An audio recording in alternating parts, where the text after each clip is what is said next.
नमस्कार दोस्तों, स्वागत करता हूँ आप सभी का हमारे चैनल में। दोस्तों, आज मैं आपके लिए टॉपिक लेके आया हूँ। वह टॉपिक है थॉमस हॉब्स का सामाजिक अनुबंध सिद्धांत, social contract theory of Thomas Hobbes. दोस्तों, इसमें हम सबसे पहले इसका परिचय पढ़ेंगे, इसके मुख्य बिंदु पढ़ेंगे, इसकी आलोचनाएं पढ़ेंगे और लास्ट में इसका निष्कर्ष लिखेंगे।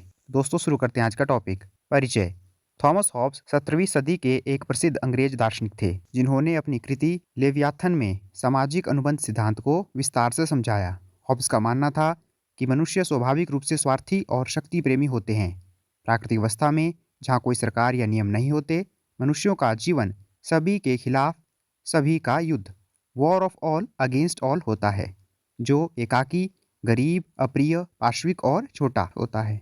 और इस भयानक स्थिति से बचने के लिए मनुष्य एक दूसरे के साथ एक समझौता करते हैं, जिसे सामाजिक अनुबंध कहा जाता है।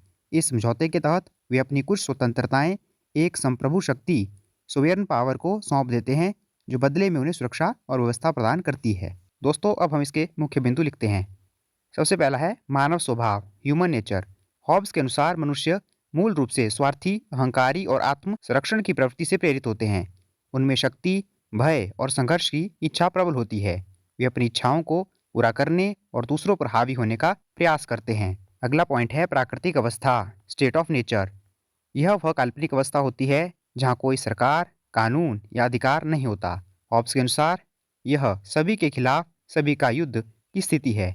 इस अवस्था में जीवन असुरक्षित होता है, अनिश्चित होता है और भय से भरा हुआ होता है, क्योंकि कोई भी व्यक्ति किसी भी समय दूसरे व्यक्ति के जीवन या संपत्ति पर हमला कर सकता है।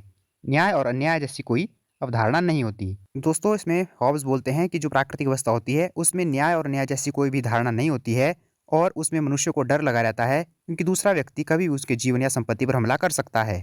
अगला पॉइंट है प्राकृतिक अधिकार, राइट ऑफ नेचर। हॉब्स का मानना था कि प्राकृतिक अवस्था में प्रत्येक व्यक्ति को अपनी आत्मरक्षा के लिए कुछ भी करने का पूर्ण अधिकार होता है, जिसमें दूसरों के जीवन को भी लेना शामिल है। अगला पॉइंट है प्राकृतिक कानून, लॉ ऑफ नेचर। हालांकि हॉब्स कुछ प्राकृतिक कानूनों की भी बात करते हैं, जो तर्क पर आधारित होते हैं और मनुष्य को आत्मविनाशकारी कार्यों से बचने का निर्देश देते हैं। सबसे महत्वपूर्ण प्राकृतिक कानून यह है कि मनुष्य को शांति स्थापित करने और बनाए रखने का प्रयास करना चाहिए। अगला पॉइंट है समझौते का कारण, रीजन फॉर द कॉन्ट्रैक्ट। प्राकृतिक अवस्था की अराजकता और असुरक्षा से बचने के लिए मनुष्य तर्क और आत्म संरक्षण की इच्छा से प्रेरित होकर एक सामाजिक अनुबंध बनाते हैं। वे समझते हैं कि बिना किसी सर्वोच्च शक्ति के उनका जीवन निरंतर खतरे में रहेगा। तो दोस्तों, यहाँ पे हॉब्स ने बताया कि जो समझौता किया मनुष्य ने, उसका कारण क्या था। उसका कारण था ये जो अराजकता फैली थी प्राकृतिक अवस्था में और जो असुरक्षा थी, इससे बचने के लिए मनुष्य ने सामाजिक अनुबंध किया, एक कॉन्ट्रैक्ट किया। अगला पॉइंट है सामाजिक समझौते द्वारा राज्य की उत्पत्ति। इस समझौते में प्रत्येक व्यक्ति अपनी सारी शक्तियां और अधिकार एक सर्वशक्तिमान संप्रभु को सौंप देता है। व्यक्ति अपनी स्वतंत्रता का त्याग इसलिए करते हैं ताकि संप्रभु उन्हें सुरक्षा और व्यवस्था प्रदान कर सके।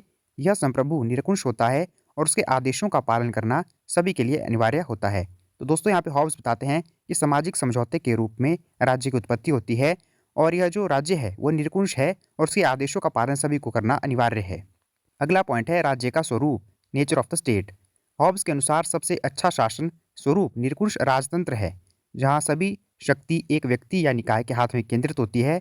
यह संप्रभु शक्ति कानून बनाता है, न्याय करता है और आंतरिक शांति व बाहरी सुरक्षा सुनिश्चित करता है। लोगों को संप्रभु के विरुद्ध विद्रोह करने का कोई अधिकार नहीं होता, क्योंकि ऐसा करने से वे वापस प्राकृतिक अवस्था की अराजकता में चले जाएंगे।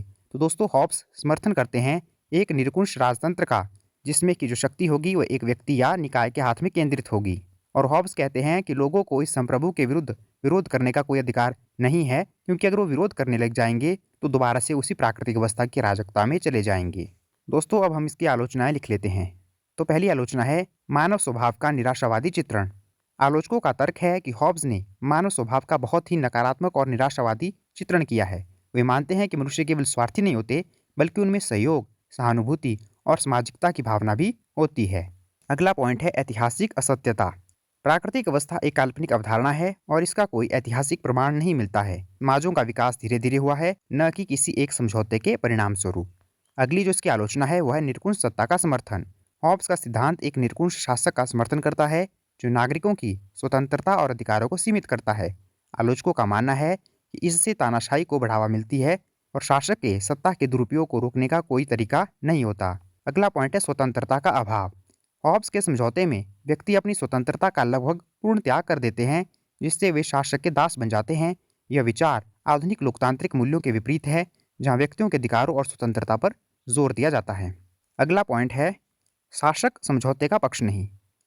हॉब्स के अनुसार शासक समझौते का हिस्सा नहीं होता है, जिससे वह किसी के प्रति जवाबदेह नहीं होता। यह अवधारणा उसे असीमित शक्ति प्रदान करती है और जनता के पास अत्याचार के खिलाफ खड़े होने का कोई भी वैध आधार नहीं बचता। अगला पॉइंट है सामाजिक और राजनीतिक समाज में अंतर का अभाव। हॉब्स समाज और राज्य को एक ही मानते हैं, जबकि कई विचारकों का मानना है कि समाज राज्य से पहले अस्तित्व में आता है और उसके अपने अलग नियम होते हैं। अब हम इस प्रश्न का निष्कर्ष लिख लेते हैं। थॉमस हॉब्स का सामाजिक अनुबंध सिद्धांत पश्चिमी राजनीतिक चिंतन में एक मौलिक योगदान है। हालांकि इसकी कई आलोचनाएं की जाती हैं, फिर भी यह राज्य की आवश्यकता, सत्ता के औचित्य और नागरिक समाज की स्थापना के महत्व पर प्रकाश डालता है। तो दोस्तों, यह था हमारा आज का टॉपिक, थॉमस हॉब्स का सामाजिक अनुबंध सिद्धांत, social contract theory of Thomas Hobbes. उम्मीद करता हूँ कि आपको आज का टॉपिक आसानी से समझ आ गया होगा और आपकी परीक्षा में जब आपको देखने को मिले तो आप आसानी से करके आएँ। दोस्तों, आपको हमारी वीडियो कैसी लगी यह आप हमें कमेंट करके बता सकते हैं, और अगली वीडियो आपको किस टॉपिक पर चाहिए यह भी आप हमें कमेंट करके बता सकते हैं। वीडियो अच्छी लगी हो तो आप इसे लाइक कर सकते हैं, शेयर कर सकते हैं और चैनल को सब्सक्राइब कर सकते हैं। धन्यवाद दोस्तों।